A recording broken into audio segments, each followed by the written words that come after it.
welcome back to some more AFK Arena. Today we're over on the test server. We have a couple things to look at, including the patch notes 1.93. So the Mauler's Will is up. That is right, guys. An overview of what Brutus is going to look like. Now, unfortunately, you can see in there, just like I can, guys, he is a warrior.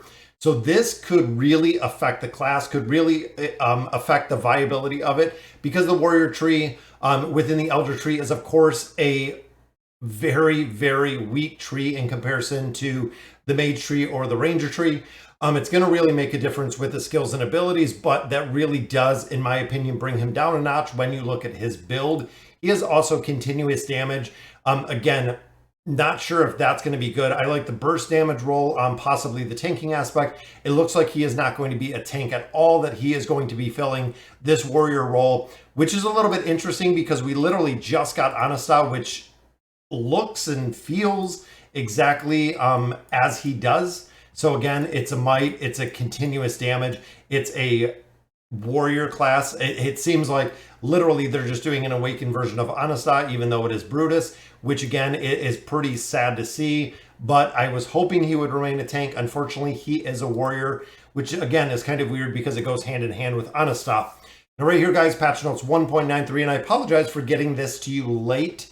Actually, when I got up today before I went to work, this was not up on the test server yet. So the patch notes did come up a little bit late today. So of course, the new Awakened Mauler hero Brutus, we're going to have to see exactly if he's going to be worth building right now. So far, out of the 3 Awakened heroes that we do have, Taline seems to be the one that has the most utility. I know there are some places that Awakened version of Thane is being used, but we're going to have to see exactly what that looks like. Now, added the Blood Claw to the Voyage of Wonders, where the history of the Maulers is unfolded. Now, we've seen this in the first one where Thane kind of had a gate at the end. That gate at the end, I'm assuming, and this is what I've kind of heard, is that gate is going to allow you to go through the gate. Going through that gate is going to kind of take you into the Mauler story, which I'm sure they're going to do the same for the Wilders and for the Graveborn heroes as it goes on through. Players can challenge the boss, the Dune Destroyer, after completing the Voyage of Wonder. The event will consist of 3 phases, guys. Diamonds and resources can be won from each event. Exterminate the Dune Destroyer to receive commemorative stickers. High-ranking players will additionally be awarded with avatar frames and fortune chests. Very, very cool. Now, the Dune Destroyer, a lot of players, again, are saying that this is the bug that we've kind of seen. So the Dune Destroyer is going to be this bug-type creature that you're going to be fighting. Again, a lot of players have said it is going to be the Abyssal Expedition boss. So it's going to be interesting to see exactly what this Dune Destroyer is. And then also what the new boss is going to look like within the Abyssal Expedition. It's starting very soon, guys, 6/30/2022. That is right around the time. Remember, this is the beta version, so this is really the test version of how we're going to do the Abyssal Expedition. So a lot of players are going to get in here, really test out a lot of the new heroes from season to season to season. There are a ton of heroes. There's a ton of new heroes, including, you know, the Awakened version of Thane. We're going to have the Awakened version of Brutus. It's going to be very interesting to see exactly where this goes with the patch notes going into this Abyssal Expedition. Added a new boss and a new map consisting of a surface layer and an underground layer. Players can enter from either route. So now it's going to be kind of a map on top of a map. So we're going to have both the surface layer where players can go and also the underground layer, which players can go. I think that's a very cool addition, very unique to the maps that we're going to be getting in here.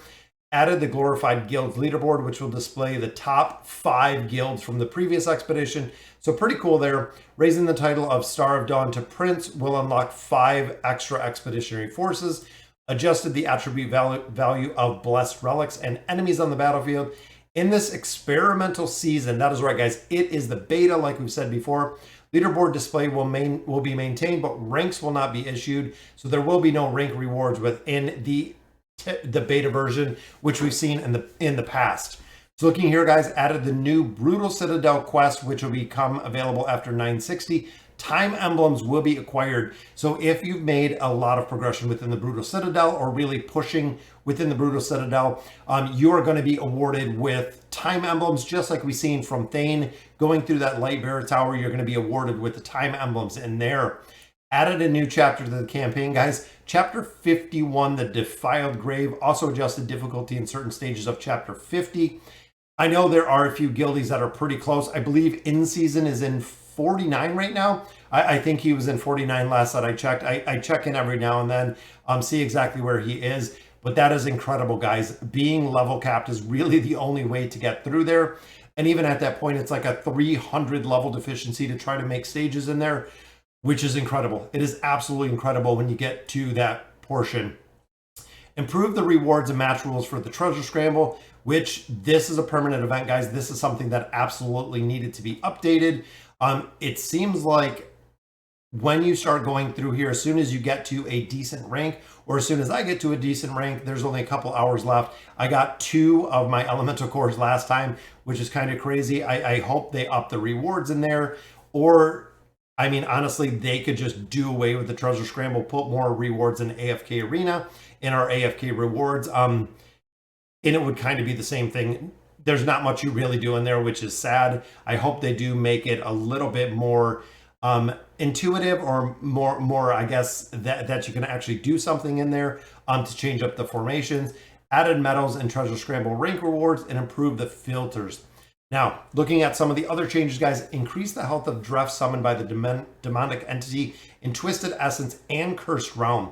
So this might affect how we're seeing Moriel within here. Might have to build her out a little bit more to kind of segregate the battles that are in there, because if they're increasing the health, of course, that means you're going to do less damage. So you need your heroes, both Skarath and Moriel, to do more damage within there, which might result in higher signature items, higher furniture ranking, or higher engraving for the heroes that are within this formation.